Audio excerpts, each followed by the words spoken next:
Good morning, y'all. So I got it's bad news yesterday, but good news today was that the Loons game was postponed.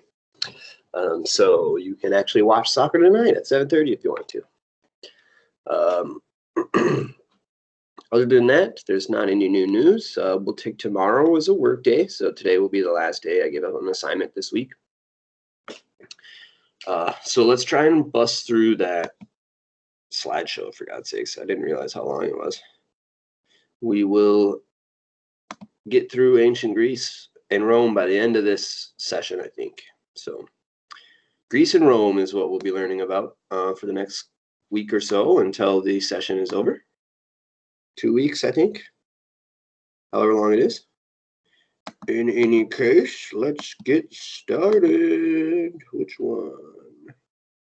We're not talking about the economics and politics of Latin America today. Oh, shoot. You got me.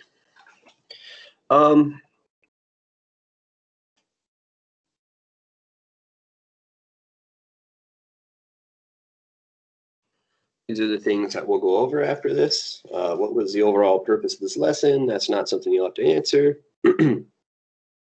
Why do we study classical Greece and Rome? Something about how they are very influential to modern Western society, or they are the basis for modern law. In the West, the United States and Great Britain derive their law system from Rome, which derived their system from Greece.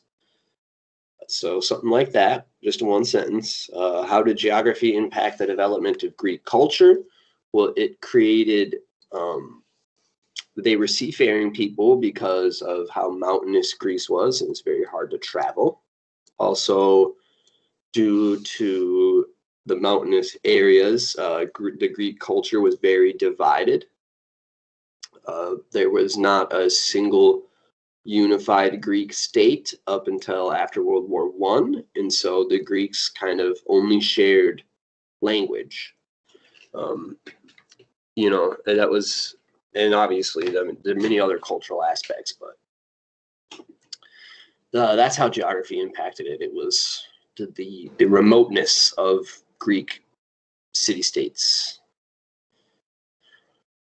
What was a polis? A polis was a city-state, not just a city. Some city-states owned multiple cities, like Athens at one point. What form of government did these polis develop? Describe at least two of these types. Include Sparta. Sparta was a oligarchy. They had a king, so they were also a monarchy, but the king did not have as much power as a regular king would, as you would imagine it, like a king of France or something. And then describe one more type, which would be probably you could do Athenian democracy, democracy in Athens. Also, there were aristocracies, like in Thebes. The city of Thebes had an aristocracy.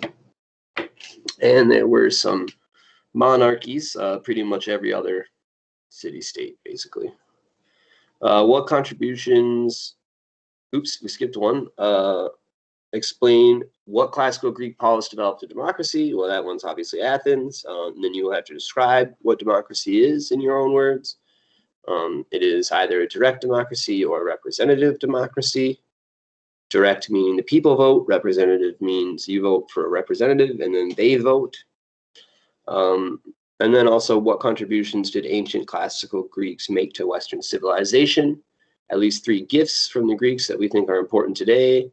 That would be like law, plays, literature, architecture, language. We use a lot of Greek and Latin are the basis for our language in a lot of ways. And what was Hellenistic culture and how did it develop? Hellenistic culture is kind of Greek influence. So it would be when the Greeks conquered Persia, they Hellenized Persia and made it more Greek. The Persians started making more marbles, freestanding statues, which could also be another gift. would be their artwork. And how did it develop? Well, it developed through Greece and Greek people interacting with the rest of the world. So those are answers that you'll need to answer at the end. So if you listen to me, you should know them all. We'll go through these hundreds of maps. Map. Sparta, big land power. Athens, the big naval power. The two enemies, Spartans and Athens, are always fighting. Some big ones were Delphi, Thebes, Corinth. If you've ever heard of Corinthian leather, that's where Corinthian leather comes from. Rhodes, Crete, they're all important Greek places. We already covered this. We're just going to hurry up and get you in there. All right, so here we go, the golden age of Greece and democracy. So here's the new stuff. Oh yeah, some gifts from the Greeks. I think we covered this last time. Is mathematics and sciences, Hippocrates, Pythagoras with the Pythagorean theorem, Archimedes inventing pi. So they were very essential in the development of modern mathematics. And architecture and art. That's those freestanding statues, the beautiful busts of people, and then these cool columns. So architecture and art. Law and government. Democracy comes from Greece. The Olympics come from Greece. The cool story of the Odyssey and the Iliad, it comes from Greece, and those have made tons of movies like Troy and things like that. Greek mythological movies and books, lots of cool stuff like that. These cool paintings on jugs, these are really sought after, and if you can find an original one, it's worth millions. Hercules, the wonderful story of our old friend from the Disney movie. And of course, Socrates, where if we were to be doing class in person, the way I like to teach most is a Socratic seminar, which is basically just a discussion where the students and the pupils or the pupils and the teacher get to have an open discussion about things, whatever topic it is, and everyone talks together. And you don't really do, it's not like assignments and graded necessarily. It's more just like participation and discussion. It's a very old way of teaching, but I think it's very effective. And then there's Plato, and then there's Aristotle. And I think it goes Socrates taught Aristotle, and then Aristotle taught Alexander the Great. But they're important philosophers in Western culture. So the classical Mediterranean Greek epic poems. Homer, the greatest Greek, he's the greatest poet of all. Homer wrote the Iliad and the Odyssey, two very important poems in the dark age of Greece after the fall of the Mycenaean civilization. So he was living in a time where warfare was rampant all throughout Greece, and it was a really bad time for Greeks. So he wrote the Iliad, which was based on the Trojan War when the Greeks invaded Troy. He wrote about the Spartan king Agamemnon, and his attack on Troy. Homer gave the Greeks an ideal past with a cast of heroes like Odysseus, Achilles, who the Achilles tendon is named after. There's some big ones, but some other really important ones. But Odysseus and Achilles are the only two I'm remembering off the top of my head. The Trojan horse came from that story. Obviously, a really important thing in modern culture. We talk about it all the time. Okay, here we go. So it's Helen of Troy. She's the one who started the war by running off with Paris, who's from Troy, when she was originally married to Agamemnon. So Agamemnon's mad that his wife left, so he declares war on Troy, and he brings Achilles and Odysseus with to attack him. And Priam is the king of Troy. Very old story, still around today. It's been covered in film God knows how many times. We got Helen of Troy, Helen of Troy, Helen of Troy, the original movie of Troy, and then this one from the 70s. So definitely popular.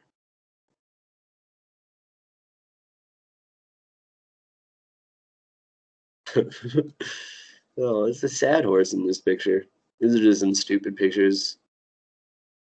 What if it had been a Trojan seahorse? Monty Python and the Holy Grail. If you guys have ever seen that movie, it is fabulous. If you have not, you must watch it. One of the best movies from the, God, I want to say the 70s, but it might be the 80s. They make a Trojan rabbit in their version when they're trying to invade the French castle because the French men say they would like to fart on them. But when they put the wooden rabbit out, they forget to put themselves inside of it. It's such a good movie. Classical Mediterranean Greek epic poems, the Odyssey.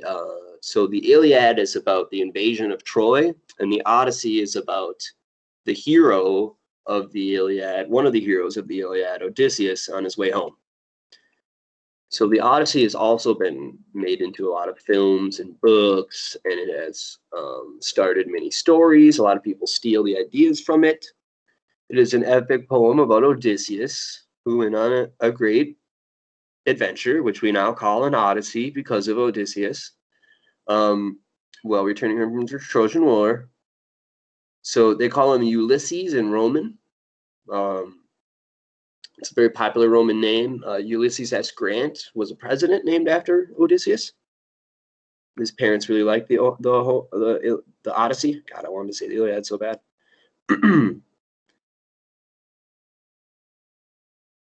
So nobody really knows if Homer was even real, if he even wrote both books, when he wrote them.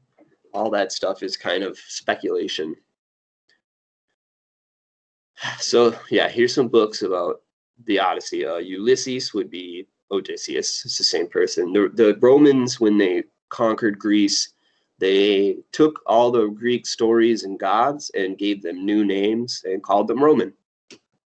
So the Romans had their own version of the Iliad, which had Ulysses in it, or the Odyssey. I keep mixing those two up, for God's sakes. So here's an old ancient drawing on a old vase or vase or whatever you want to call it. Here's just a painting of when the sirens are coming at him on his boat. The creepy little like bird humans. It looks really weird. It offends the senses. So here's an ancient depiction of that same painting, and a more modern version of it made with Legos, where Odysseus is tied up and the sirens are trying to get him. So here's some books you kids might recognize that are based on Greek mythology. A big one was these. Oh my God, they're not even in here. It's that Perseus, the stories of Perseus or whatever. I don't know why I didn't include them in there. The big three in Greek philosophy. So the following Greek philosophers helped lay the foundations for Western philosophy and science. I mentioned them quickly earlier. Socrates, the Socratic method, which is the thing I described to you kids, which is how we would probably be doing most of our class time if we were face to face. The unexamined life is not worth living. So he thought you had to contemplate over your life and how you were doing in order to, live a full life. You had to think about your own life. Oh, excuse me. Students of Socrates founded the Academy, the first university in the Western world. So Socrates is extremely important to the founding of education in the West, and Plato was one of his students. Plato wrote a book called The Republic, which was very very controversial for his time, and he was poisoned because of it. It was kind of a condemnation of Athens and the people within Athens and the Athenian government. And then Aristotle, who was a student of Plato, and then he came up with the idea of logic, of needing a scientific method. That's Aristotle's creation. And the most famous pupil of Aristotle was Alexander the Great, who many of you, I'm sure, have heard of. He ran off to conquer the... Oh, does he actually have it? Yes, he does.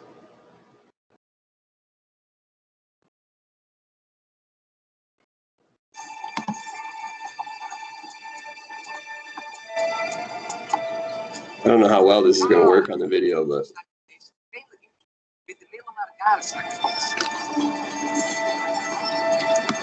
Whatever, we're not watching that. You guys can watch it on your own.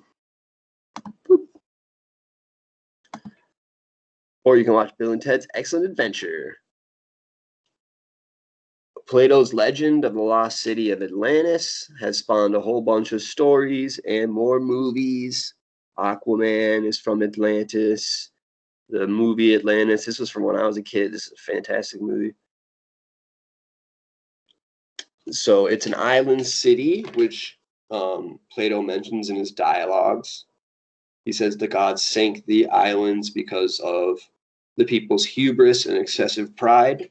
It's probably a made-up story or a legend that he made to scare people, basically. But some people think it's real, and there are still like treasure hunters that run around looking for the lost city of Atlantis. Oops, I'm at 18 minutes. Holy nuts. All right, so we'll call it a day then. Thanks all for watching, and have a good day.